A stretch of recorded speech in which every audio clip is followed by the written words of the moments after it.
10-10 बेटे बहुए हैं, फिर भी सब्जी रोटी का टोटा पड़ा है घर में। गणेश, अरे ओ गणेश बेटा, आज रोटी मिलेगी या भूखा ही सोना पड़ेगा? माँ, आजकल हम भाइयों को काम तो कुछ मिल नहीं रहा। रसोई में थोड़ा बहुत आटा बचा है, उसी से रोटी बनाई है। लो ये 2 रोटियां तुम खा लो, हम सब एक एक रोटी खाकर सो जाएंगे। क्या कोई सब्जी भी बनाई है बेटा? माँ, सब्जी तो छोड़, घर में नमक तक नहीं है, बस रोटी है, पानी के साथ खा लो। 10-10 बेटे और फिर भी पानी के साथ खाने को सूखी रोटियां, यह तो अनर्थ से कम नहीं बेटा। यह सुनकर गणेश को मन ही मन बहुत मलाल होता है। वह मन ही मन सोचने लगता है, जब हम छोटे थे तब तो माँ और बापू हम 10 भाइयों को सब्जी के साथ रोटियां और ना जाने क्या क्या खिलाते थे। और अब हम जवान हैं, बापू भी नहीं है, तो हम अपनी बूढ़ी माँ को एक वक्त की सब्जी रोटी नहीं खिला पाते। यही सोचकर गणेश की आंखों में आंसू आ जाते हैं और तभी उसके और भाई भी आ जाते हैं। गणेश भैया, आप क्यों रो रहे हैं? अरे थू है हमारी जिंदगी पर, हम माँ के 10 बेटे होकर भी उसे ढंग से खाना नहीं खिला पाते। भैया, हम करें भी तो क्या, हम तो मजदूरी करके कमाने की कोशिश करते हैं, पर कोई काम भी दे तभी तो हम कुछ कर सकते हैं। अमित सच कहता है जी। जब आप सब भाइयों की कमाई ही नहीं होती तो माँ को बढ़िया खाना कैसे दे। माँ जी के 10 बेटे हैं और हम उनकी 10 बहुएं हैं। सब जवान हैं और फिर भी हमारे घर में खाने के लाले पड़े हैं। इसीलिए हमें कुछ तो सोचना चाहिए ना। पर हम सोचे भी तो क्या, हाथ में पैसा हो तो कुछ काम करके कमाते, पर हमारे पास तो वो जुगाड़ भी नहीं है। इसके लिए तो कोई जुगाड़ सोचना ही पड़ेगा, वरना ऐसे जिंदगी कैसे चलेगी जेठ जी। फिर तुम ही सब मिलकर सोचो ना। मैंने ये जुगाड़ लगाने का फैसला तुम सब पर छोड़ दिया। 10 बेटे और 10 बहुएं होने पर भी सरला को भरपेट खाना मिलना मुश्किल हो रहा था। इसके लिए एक नहीं बल्कि 20 लोग परेशान थे, पर किसी के भी समझ में यह नहीं आ रहा था कि वह अपने घर की इस गरीबी से कैसे निपटे। एक दिन सारी बहुएं चिंता में बैठी थीं और अपने घर की गरीब स्थिति के सुधार के बारे में सोच रही थी कि तभी सुशीला के दिमाग में एक आइडिया आता है। मेरे पास एक आइडिया है, क्यों ना हम सब मिलकर खेती करें। पर हमारे पास खेत कहाँ है? खेती करने के लिए खेत कहाँ से लाएंगे? खेत के लिए भी मेरे पास एक जुगाड़ है। हम अपने घर की खुदाई कर इसे नीचे खेत बना लेंगे, तो फिर रहेंगे कहाँ? इतना बड़ा घर है, थोड़े में खेत बना लेंगे और थोड़े में रह लेंगे। यह तो बहुत अच्छा जुगाड़ है बहनों, चलो सब मिलकर यही करती हैं। गीता के हाँ कहते ही सभी बहुएं फावड़े लेकर घर को खोदने लगती हैं और शाम होने तक खुदाई कर घर के नीचे खेत तैयार कर देती हैं। शाम को 10 भाई आते हैं तो घर का यह हाल देखकर हैरान ही रह जाते हैं। अरे ये क्या किया तुम सबने, घर क्यों खोद डाला? खेती करने का जुगाड़ किया है जी। घर की छत तो लकड़ी की बनी है, इसलिए उस पर तो हम खेती कर नहीं सकते थे। यही सोचकर घर के नीचे ही खेती करने का जुगाड़ बैठा लिया। घर के नीचे खेती कर लेंगे और ऊपर रह लेंगे। क्यों, क्या हमारा यह जुगाड़ आप सबको पसंद नहीं आया क्या? जब तुम सब ने ये जुगाड़ कर ही लिया तो ये भी करके देख लेते हैं। अब हम कर भी क्या सकते हैं। सुशीला को खेती करने का थोड़ा बहुत ज्ञान था, इसीलिए सब उसके साथ मिलकर कुछ सब्जियां उगाने लगती हैं और घर में रोटी के साथ सब्जी का जुगाड़ बन जाता है। इससे बूढ़ी सरला को बहुत खुशी मिलती है। क्यों माँ जी, अब तो रोज रोज सब्जी रोटी खाकर खुश हो ना? हाँ बहू, बहुत खुश हूँ। मेरे बुद्धू बेटों से तो तुम ही अक्लमंद निकली। तुमने घर में ही सब्जियां उगाने का जुगाड़ तो कर लिया, उनको भी कोई ऐसा जुगाड़ दे दो कि उनकी कमाई से घर अच्छा चले। आप चिंता न करें माँ जी, हम उनके लिए भी कोई काम जरूर सोचेंगी। थोड़ा समय और बीत जाता है और सर्दियां निकट आ जाती हैं। एक दिन गीता के पास पड़ोस की सुषमा आती है तो उनका खेत देखकर कहती है, गीता बहन, तुमने खेती करने का जुगाड़ तो खूब अच्छा लगाया है। इसमें तो तुम मशरूम भी उगा सकती हो और उन्हें बेचकर अच्छा रुपया भी बना सकती हो। सुषमा बहन, तुम ये क्या कह रही हो? क्या मशरूम की खेती से अच्छा पैसा बन सकता है? हाँ हाँ, क्यों नहीं, बहुत अच्छा पैसा बन सकता है।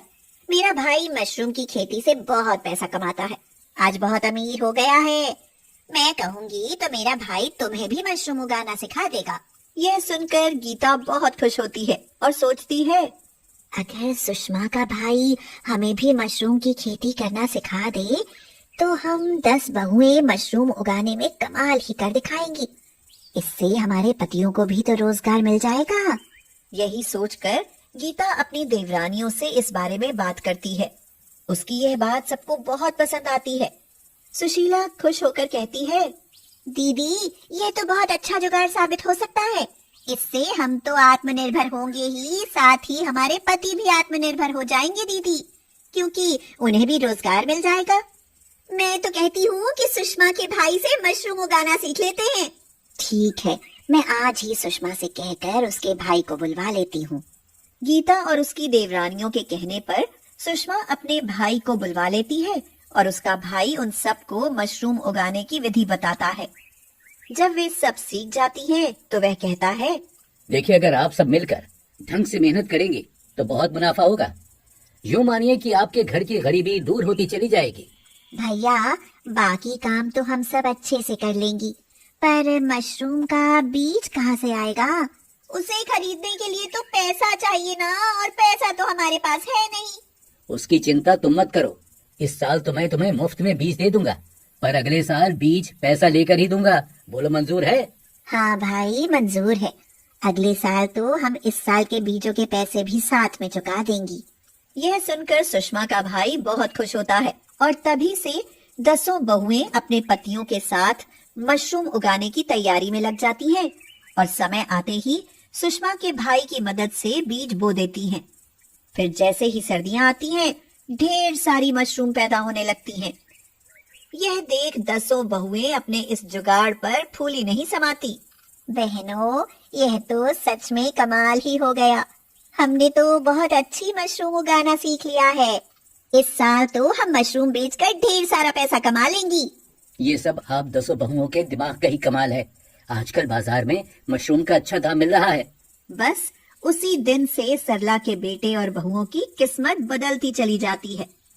कुछ ही सालों में उनके पास इतना पैसा आ जाता है कि वे पुराने घर को सब्जी और मशरूम उगाने के लिए छोड़ अपने रहने के लिए एक नया और शानदार घर बना लेते हैं। गरीब बहू सफेद साड़ी में बैठी हाथों में अपने पति की फोटो लिए रो रही है और सास ससुर बहू को ताने दे रहे हैं। मनहूस कहीं की, अब रोने का नाटक कर रही है। तेरी वजह से मेरा बेटा इस दुनिया से चला गया और तू यहाँ दिखावा कर रही है कि तुझे उसके जाने से दुख है। माँ, आप ऐसा क्यों बोल रही हैं भाभी को? अगर भैया अब इस दुनिया में नहीं रहे तो इसमें भाभी की क्या गलती है? वो गर्भवती है, ऐसी हालत में ऐसी बातें करना सही नहीं। निशा बेटी, अभी तुम बच्ची हो, तुम्हें नहीं पता कुछ भी। तुम्हारी माँ बिल्कुल सही कह रही है।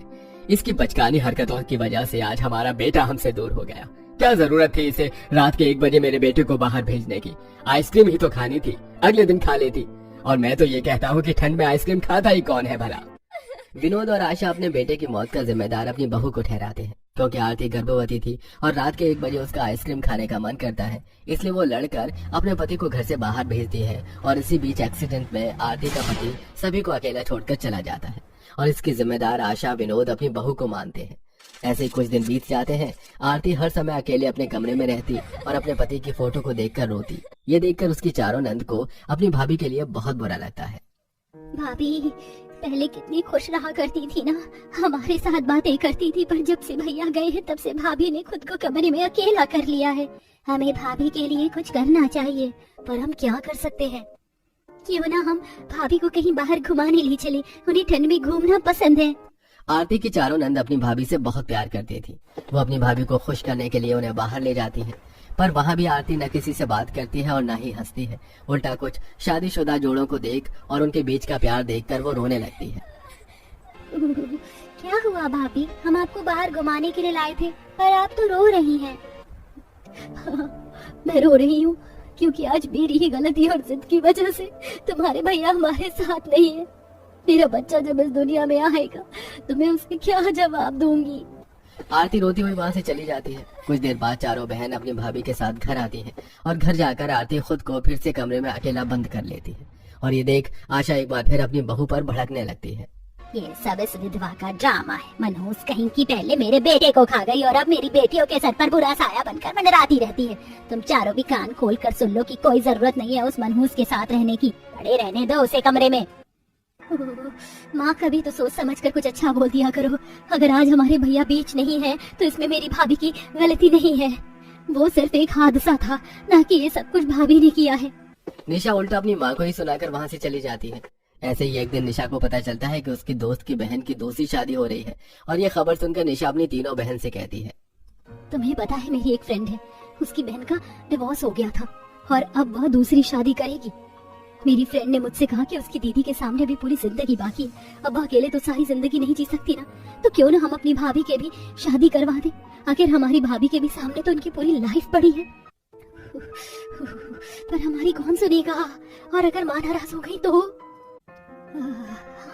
निशा दीदी बिल्कुल सही कह रही है। हमेशा भाभी ने हमारा साथ दिया, माँ से लड़कर हमारे कॉलेज जाने की परमिशन दिलवाई, और जब भाभी को हमारी मदद की जरूरत है तो हम उनके लिए अच्छा क्यों नहीं सोच रहे। माँ पापा से लड़कर उन्होंने हमारी पढ़ाई की परमिशन ली। अगर भाभी ना होती तो आज माँ पापा किसी से भी हमारी शादी करवा चुके होते। चारों बिना किसी से पूछे अपनी भाभी के लिए शादी.com पर लड़के देखने लगती हैं। इसी तरह 2 दिन बीत जाते हैं और एक दिन आशा अपनी चारों बेटियों को फोन में लड़कों की फोटो देखते हुए पकड़ लेती है। ये क्या कर रही हो तुम चारों इस ठंड में? वैसे तो तुम्हें पढ़ाई करने का शौक था और अब फोन में लड़कों की फोटो देख रही हो। लड़कों को पटाने के लिए तुमने आगे की पढ़ाई की मंजूरी ली थी हमसे। माँ, ये लड़के हम अपने लिए नहीं भाभी के लिए देख रहे हैं। भाभी की अभी उम्र ही क्या हुई है, उनके सामने पूरी जिंदगी बाकी है और कल को तो वो माँ बन जाएंगी और भाभी के बच्चे को भी पिता की जरूरत होगी।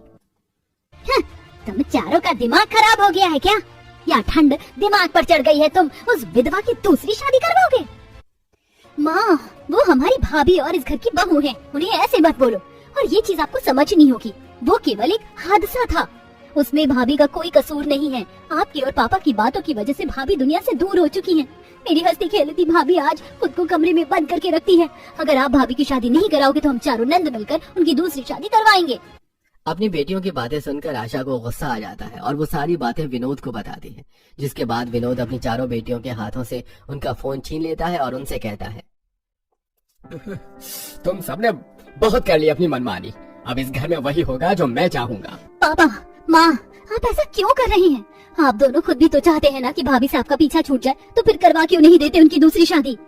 और अगर भाभी की दूसरी शादी नहीं हुई और उनके चेहरे पर मुझे खुशियाँ नहीं मिली तो हम चारों बहन भी शादी नहीं करेंगे। चारों नंद अपनी भाभी की खुशी के लिए अपने माँ बाप से लड़ पड़ती हैं। समय यूं ही बीतता है और एक दिन आशा की दोस्त शांति उसे अपने घर अपने पोते के जन्मदिन पर बुलाती है और ना चाहते हुए भी आशा अपनी बहू और चारों बेटियों पति के साथ उस पार्टी में जाती है, जहाँ शांति आशा और उसकी चारों बेटियों के सामने उससे कहती है, तुम्हारी बहू विधवा हो गई।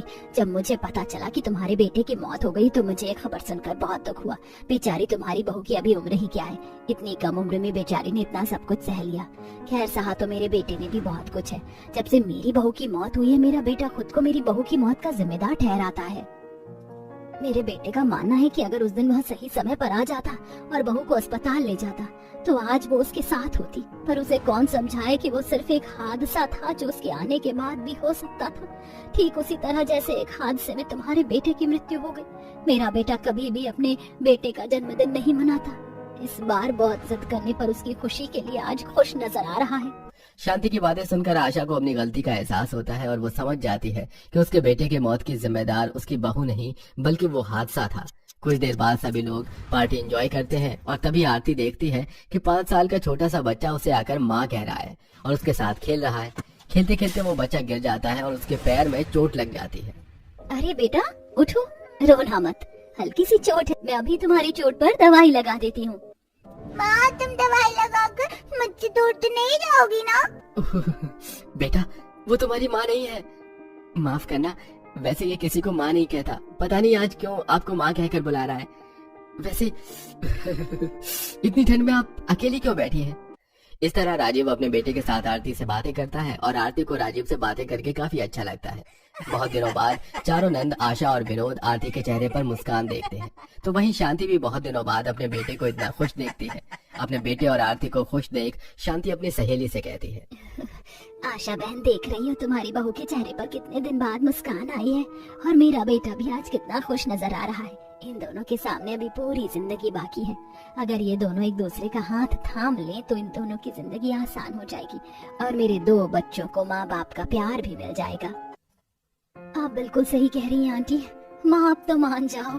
अब तो आपको भी एहसास हो चुका है कि उस दिन जो हादसा हुआ उसमें भाभी की कोई गलती नहीं थी। तुम सही कह रही हो, बहू की कोई गलती नहीं थी, वो बस एक हादसा था जो उस दिन होना ही था, इसलिए मुझे ये रिश्ता मंजूर है। बहुत देख लिया मैंने अपनी बहू के चेहरे पर उदासी। अब समय आ गया है कि उसकी जिंदगी में भी खुशियां आए। आशा और विनोद को भी एहसास हो जाता है कि वो अपनी बहू के साथ कितना गलत कर रहे थे, जिसके बाद शांति अपने बेटे को और आशा अपनी बहू को समझाती है और बहुत जल्द आरती फिर से लाल साड़ी पहनकर दुल्हन बनती है और कोर्ट में आरती और राजीव अपने अपने परिवार की मौजूदगी में कोर्ट मैरिज कर लेते हैं और इस तरह राजीव के बच्चे को माँ का प्यार और आरती के होने वाले बच्चे को पिता का नाम मिल जाता है और चारों नंद मिलकर अपनी विधवा भाभी की जिंदगी में खुशियां लाती हैं।